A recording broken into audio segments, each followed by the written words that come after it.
الحمد لله الحمد لله رب العالمين والعاقبة للمتقين والصلاة والسلام على سيد الأنبياء والمرسلين وعلى آله الطيبين الطاهرين. أما بعد فقال الله تبارك وتعالى في القرآن المجيد والفرقان الحميد: فأعوذ بالله من الشيطان الرجيم بسم الله الرحمن الرحيم.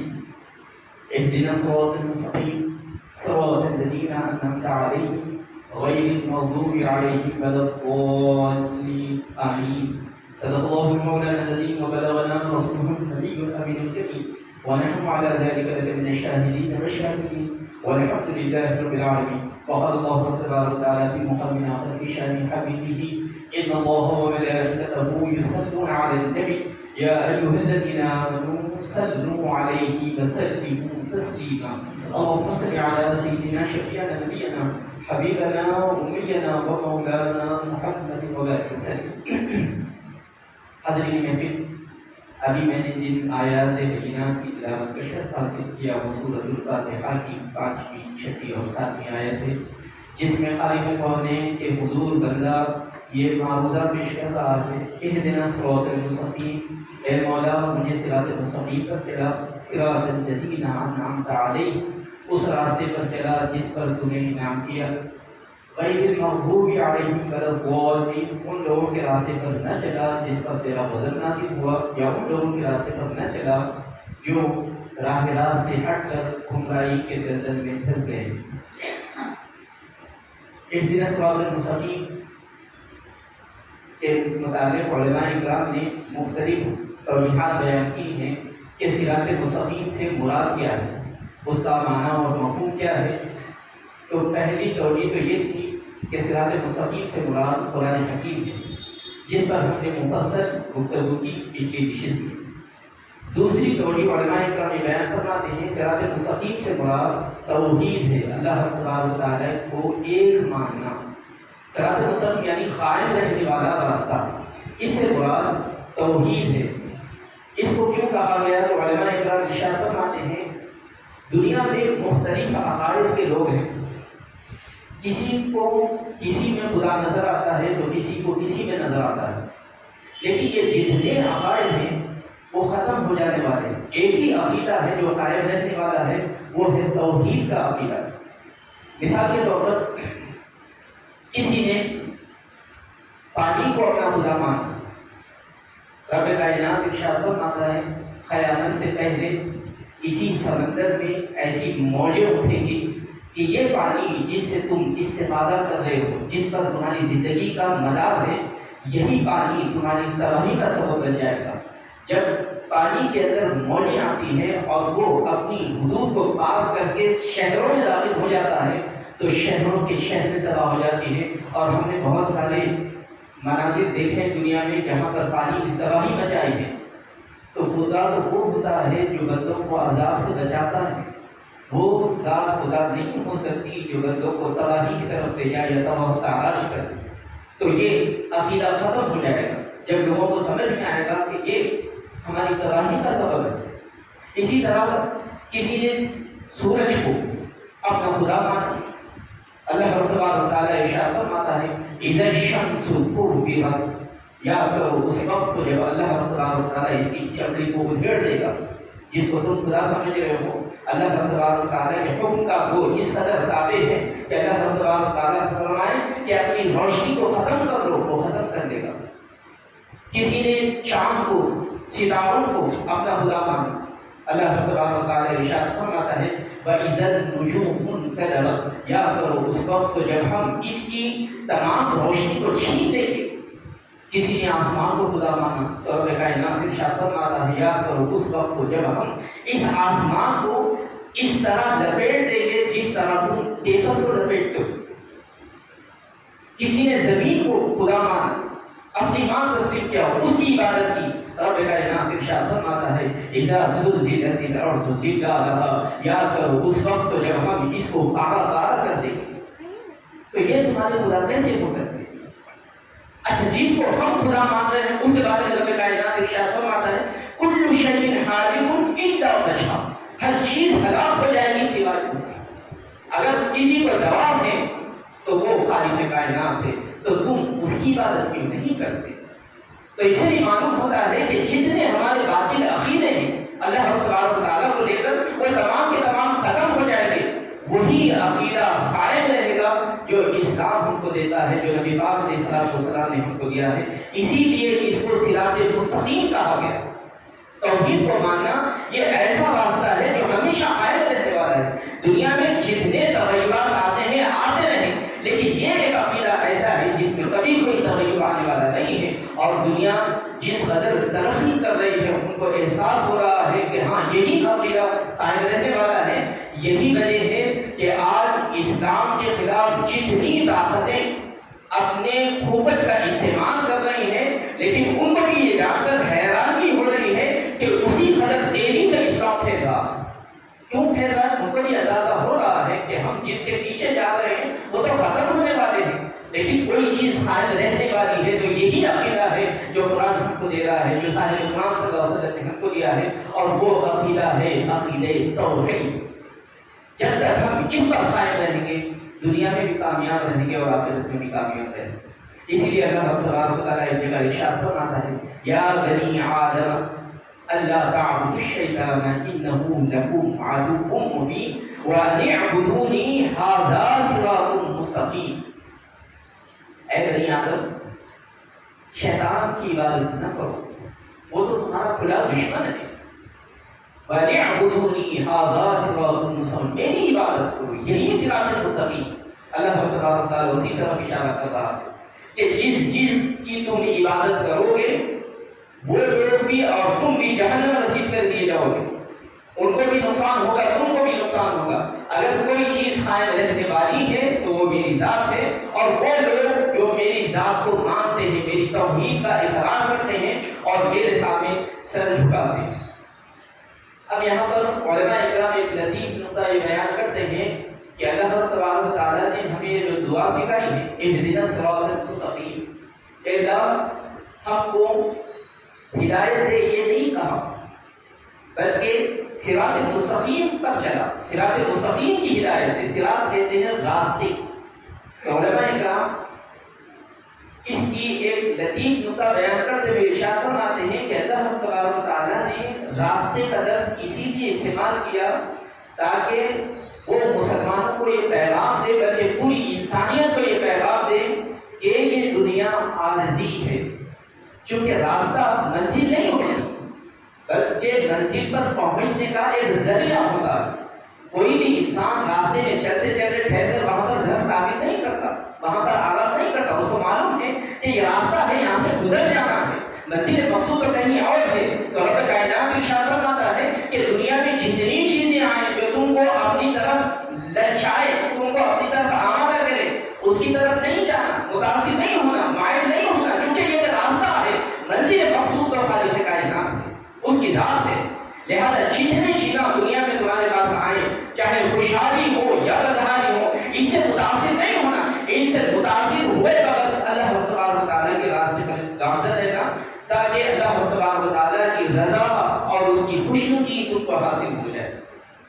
اسی لیے بعض صوفیاء اکرام نے ارشاد فرمایا کہ حقیقت میں مومن وہ ہوتا ہے جس پر نہ تعلیم کے کوئی اثرات ہوتے ہیں، نہ اس کی مذہبت کے اس پر کوئی اثرات ہوتے ہیں۔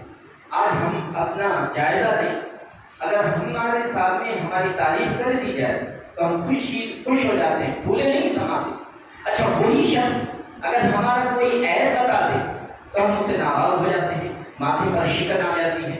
تو علماء اکرام ارشاد فرماتے ہیں حقیقی مومن وہی ہوتا ہے جب اس کی تعریف کی جائے تب بھی اس کا اثر قبول نہیں کرتا، یا اس کی مذمت کی جائے تب بھی اس کا اثر قبول نہیں کرتا۔ تعریف جب کی جاتی ہے تو وہ یہ کہتا ہے تعریف میری کیا، الحمدللہ کو اللہ تبارک و تعالیٰ کی تعریف ہے کہ اس نے مجھ جیسے ناچیز کو یہ مقام عطا فرمایا۔ اسی طرح اگر کوئی مذمت کرتا ہے تو وہ یہ کہتا ہے کہ بھائی میرے حق میں دعا کری کہ اللہ تبارک و تعالیٰ ان صفات سے، جو مذموم صفات سے مجھ کو بچا دے، اور اللہ تبارک و تعالیٰ اپنا حبیب اور محبوب مجھ کو بنا دے۔ تو یہ ہے صراط مستقیم۔ اسی طرح نبی پاک علیہ الصلوۃ والسلام نے بھی ارشاد فرمایا کن فی الدنیا کأنک غریب او عابر سبیل، دنیا میں زندگی اس طرح گزارو جیسے تم اجنبی ہو یا سفر کر رہے ہو۔ یہ حدیث بڑی طویل ہے۔ حضرت سیدنا عبداللہ ابن عمر رضی اللہ تعالیٰ عنہ کے راوی ہیں، یعنی فاروق اعظم رضی اللہ تعالیٰ عنہ کے صاحبزادے عبداللہ رضی اللہ تعالیٰ عنہ، آپ ارشاد فرماتے ہیں کہ حضور اکرم صلی اللہ علیہ وسلم یہ بیان کرنے سے پہلے میرے دونوں شانوں کو پکڑ کر ہلایا اور کہا، اے عبداللہ ابن عمر، دنیا میں اس طرح زندگی گزارو جیسے کہ تم اجنبی ہو یا مسافر ہو۔ محدثین کرام اس لفظ کی تشریح کرتے ہوئے کہ آپ نے شانوں کو پکڑ کے ہلایا، اس کا معنی یہ ہے کہ حضور اکرم صلی اللہ علیہ وسلم یہ بتانا چاہ رہے ہیں کہ میں اب جو بات کہنا چاہ رہا ہوں وہ بہت اہم ہے، اسی لیے آپ نے شانوں کو پکڑ کر کہا، اے عبداللہ ابن عمر، دنیا میں اس طرح زندگی گزارو جیسے تم اجنبی ہو یا مسافر ہو۔ اس حدیث پاک کی تشریح کرتے ہوئے علماء اکرام ارشاد فرماتے ہیں، انسان بسا اوقات اپنی ملازمت کے لیے اپنے وطن معلوم کو چھوڑ کر ہجرت کر جاتا ہے، اور آج کے زمانے میں تو ہم دیکھتے ہیں کہ ہر گھر میں کہیں نہ کہیں کوئی نہ کوئی شخص باہر دیگر ممالک میں ملازمت کے لیے جاتا ہے۔ مثال کے طور پر ہم حیدرآباد میں، ہمارا جو ملک ہے ابھی ترقی یافتہ ملک نہیں ہے، ترقی پذیر ملکوں میں ہمارے ملک کا شمار ہوتا ہے، یعنی ابھی ہم اس راستے پر ہے کہ ترقی حاصل کریں، لیکن یہاں سے نکل کر ہم ترقی یافتہ ممالک میں چلے آتے ہیں جو آلریڈی پہلے سے ترقی یافتہ ہے۔ وہاں پر جانے کے بعد ہم کو وہاں کی جو روڈیں ہیں بڑی صاف نظر آتی ہیں، وہاں کی جو عمارتیں ہیں انتہائی خوشنما نظر آتی ہیں، وہاں کا جو انتظام ہے وہ ایسا نظر آتا ہے جس کو دیکھ کر ہماری آنکھیں کھلی کی کھلی رہ جاتی ہیں۔ لیکن یہاں سے جو حیدرآباد سے جو شخص جاتا ہے وہاں پر یہ تمام اچھے مناظر دیکھنے کے باوجود، زندگی کی تمام سہولیات رہنے کے باوجود اس کے دل میں اطمینان نہیں رہتا، وہ وحشت زدہ رہتا ہے کہ میں اپنا شہر چھوڑ کر آیا ہوں، حالانکہ یہاں پر تو تمام بنیادی سہولیات نہیں ہیں، یہاں تو صبح شام پریشانیاں ہیں، لیکن وہاں پر تو ہر چیز کی فراوانی ہے، ہر چیز نعمتیں واقعی مقدار میں موجود ہیں، لیکن اس کے باوجود اس کے دل کو اطمینان اور سکون نہیں ہوتا۔ کیوں؟ وہ شخص وہاں پر اجنبی ہوتا ہے۔ تو نبی پاک علیہ الصلوۃ والسلام ارشاد فرماتے ہیں، اس دنیا میں بہت ساری چیزیں آئیں گی تمہارے سامنے، لیکن اجنبی بن کر زندگی گزارو، اس میں دل نہیں لگاؤ۔ تم کو جنت کی طرف جانا ہے، جنت سے تم آئے ہو یہاں پر، یہ تمہارا وطن اصلی نہیں ہے، تمہارا وطن اصلی تو وہاں ہے، تو تم کو ہمیشہ بے چین اور بے قرار رہنا ہے۔ جس وقت تم کو چین اور قرار آ جائے، سمجھ جاؤ کہ اللہ تبارک و تعالیٰ نے تمہیں اپنی رحمتوں سے دور کر دیا، کیونکہ دنیا میں جس کا دل لگتا ہے وہ اللہ کا بندہ نہیں ہو سکتا۔ تو رب کائنات نے ارشاد فرمایا تو راستہ ہے، تو راستے میں کوئی اچھی چیز دکھ جائے تو ہم ٹھہر نہیں جاتے بلکہ دے کر گزر جاتے ہیں۔ نبی پاک علیہ الصلوۃ والسلام اسی طرح اشارہ فرما رہے ہیں کہ دنیا میں بہت ساری چیزیں آئیں گی، تم کو علم بھی ملے گا، تم کو تقویٰ بھی ملے گا، تم کو طاقت بھی ملے گی، تم کو مناصب بھی ملے گی، تم کو مال و دولت بھی ملے گی، تم کو کثرت سے اولاد ملے گی، تم کو بہت ساری ترقیات ملے گی، لیکن خبردار اس کی طرف تمہارا دل مائل نہ ہو۔ یہ تمام چیزیں حاصل ہونے کے باوجود تمہارے دل میں وحشت ہو، خوف ہو اللہ تبارک و تعالیٰ کا، تبھی تم دنیا میں کامیاب ہوگے۔ جس وقت تم ان چیزوں سے مطمئن ہو جاؤ گے اس وقت سمجھ لینا کہ اللہ تبارک و تعالیٰ کا عذاب ہم پر نازل ہونا شروع ہو گیا۔ آج تقریباً مسلم معاشرے کی طرف نظر ڈالیں تو ہم ہر چیز سے مطمئن نظر آتے ہیں۔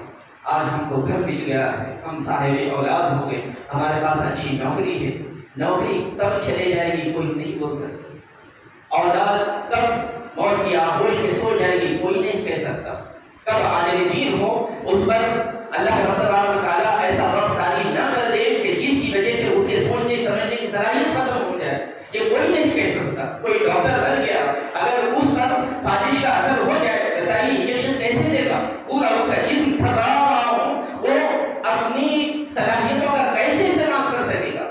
اسی لیے نبی پاک علیہ الصلوۃ والسلام ارشاد فرماتے ہیں یہ تمام چیزیں جو تم کو مل رہی ہے وہ ابتلا اور آزمائش کے لیے ہے کہ تم ان چیزوں میں کیسے اللہ تبارک و تعالیٰ کو یاد کرتے ہو۔ اگر ہم تمام نعمتوں کو رکھنے کے باوجود اللہ تبارک و تعالیٰ کی طرف مائل ہیں تو سمجھ جائیے کہ یہ تمام چیزیں ہلاک ہونے والی ہیں اور وہی چیز ہے جو قیامت تک قائم رہنے والی ہے، اور وہ ہے صراط مستقیم۔ اسی لیے علماء اکرام نے صراط مستقیم سے مراد توحید لیا ہے۔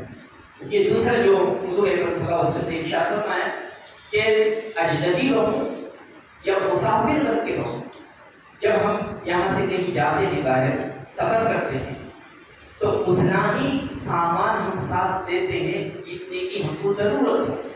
مثال کے طور پر ایک شہر چھوڑ کر ہم دوسرے شہر جا رہے ہیں، ایک ہفتے کے لیے جا رہے ہیں، کوئی انسان ایسا نہیں ہوگا کہ ایک ہفتے کا سفر ہو اور 2 سال کا سازو سامان لے کر چلا ہو، ایسا نہیں ہوگا، بلکہ جتنی ضرورت ہوتی ہے اتنا ہی ہم سفر پر لے کر جاتے ہیں۔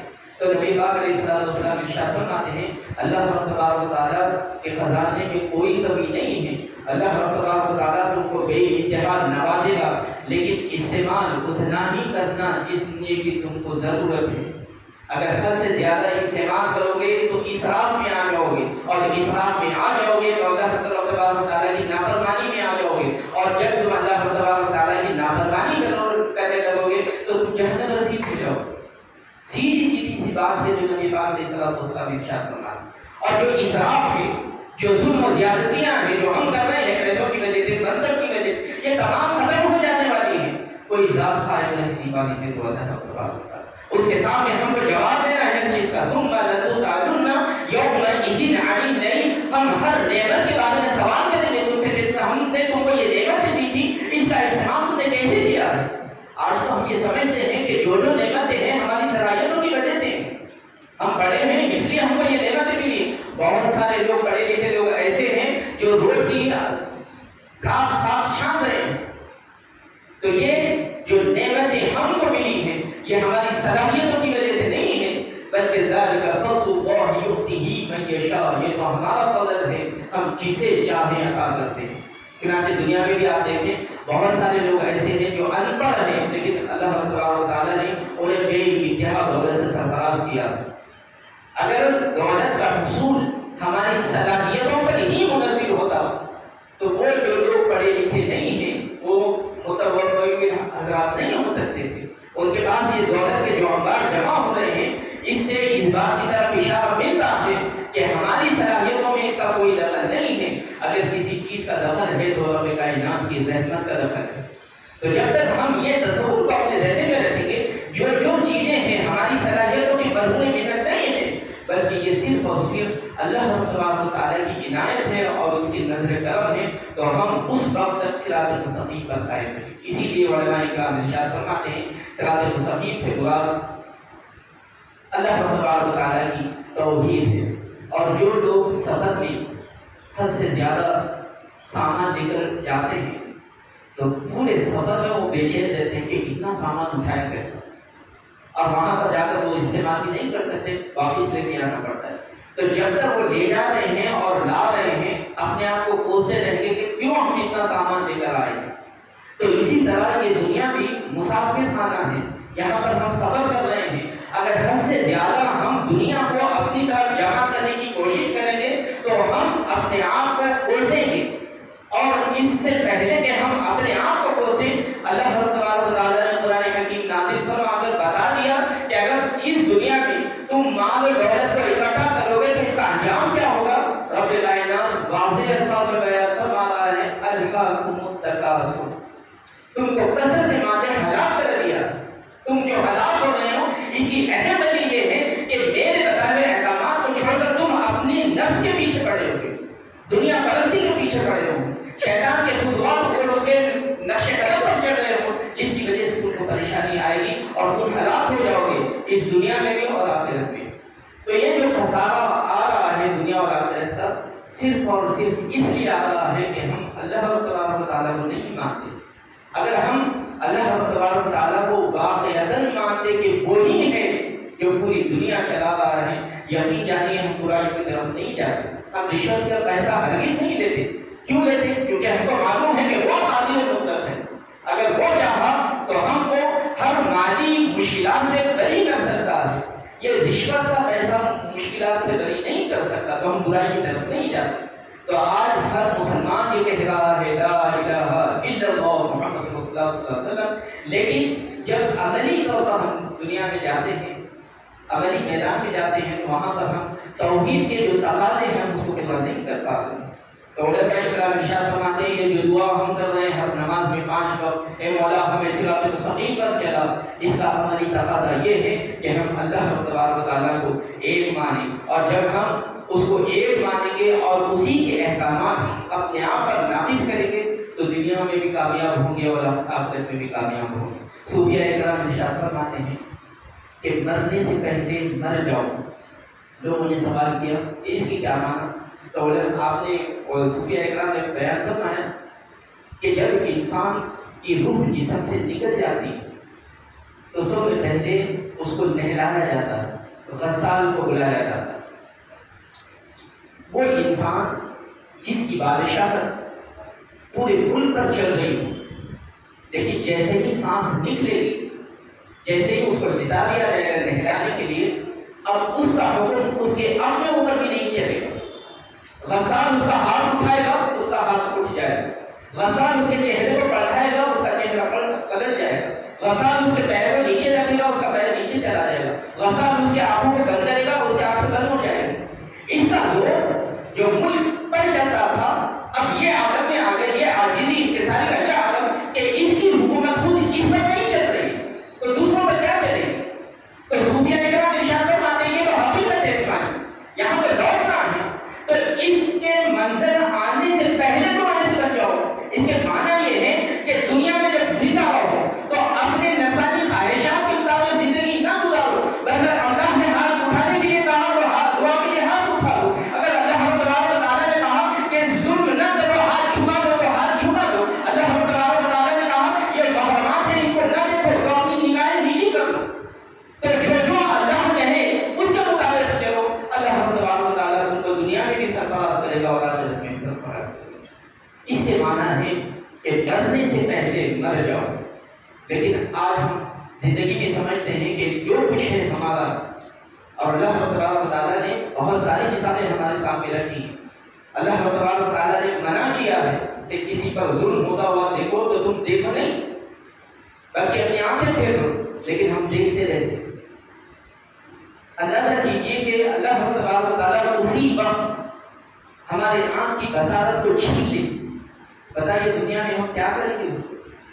اللہ تبارک و تعالیٰ ارشاد فرماتا ہے غیبتیں نہ سنو، لیکن ہم چٹخارے لے کے غیبتیں سنتے، مزے لے کر غیبتیں سنتے۔ تو صوفیاء کرام ارشاد فرماتے ہیں جو نعمتیں اللہ نے ہم کو عطا فرمائی ہے جسم کی شکل میں، اس کا استعمال ایسے ہی کریں جس سے وہ عاقل ہو جائے۔ جس وقت ہم یہ کرنے میں کامیاب ہو جائیں گے اس وقت ہم توحید کے حقیقی معنی میں علمبردار بن جائیں۔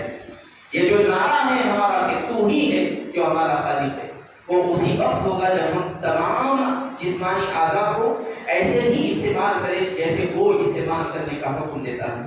اسی لیے صوفیاء کرام ارشاد فرماتے ہیں اہدنا الصراط المستقیم سے مراد توحید ہے، یعنی جب تک ہم قائم ہیں ہدایت کے راستے پر، اس وقت تک جب تک ہم اللہ تبارک و تعالیٰ کو ایک مانتے ہیں اور اسی کے احکامات کا نفاذ ہم اپنی زندگی میں کرتے ہیں۔ لیکن بڑی بدقسمتی سے ہم کو یہ کہنا پڑتا ہے کہ آج ہم یقیناً دل سے تو مانتے ہیں کہ تو ہی ہے جو کارساز حقیقی ہے، لیکن عملی دنیا میں دیکھیں ہم کبھی دنیا کو مانتے ہیں۔ کسی سے پوچھا جائے کہ بھائی آپ اسلام سے کیوں کام لے رہے ہیں، دنیا ایسے ہی ہے۔ ارے بھائی آپ نے توحید کا اقرار کیا ہے، کہا ہے کہ مولا میں تیرے احکامات پر عمل کروں گا، یہ دنیا کی طرف کیوں؟ کسی سے کہا جائے کہ بھائی آپ ایسا کیوں کر، نہیں وہ شیطانی وسوسہ آ گیا تھا جس کی وجہ سے میں ایسے کاموں میں ملوث ہو گیا۔ ارے بھائی ہم نے تو توحید کا اقرار کیا ہے کہ مولا ہم تیرے احکامات پر چلیں گے، پھر شیطانی وسوسے کی طرف کیوں؟ تو اللہ تبارک و تعالیٰ نے اسی طرف اشارہ فرمایا ہے کہ یہ شیطان تمہارے سامنے دنیا کو مزین کر کر پیش کرے گا، لیکن اسے متاثر نہیں ہونا، وہ تو تمہارا بھلا دشمن ہے، وہ تم کو بہلائے گا، اچھے اچھے خواب دکھائے گا، اس کے بعد تم کو جہنم نصیب کر دے گا۔ لہذا اس سے پہلے کہ وہ مرحلہ آ جائے میں تم کو تاکید کر رہا ہوں کہ تم صرف میری ہی عبادت کرو، میری ہی احکامات پر عمل کرو، یہی صراط مستقیم ہے۔ اللہ تبارک و تعالیٰ سے دعا ہے کہ اللہ تبارک و تعالیٰ ہمیں قرآن اور سارے جو قرآن صلی اللہ علیہ وسلم کی تعلیمات کے نظام کو سمجھنے اور اس کے مطابق عمل کرنے کی توفیق نصیب عطا فرمائے۔ وآخر دعوانا ان الحمد للہ رب العالمین۔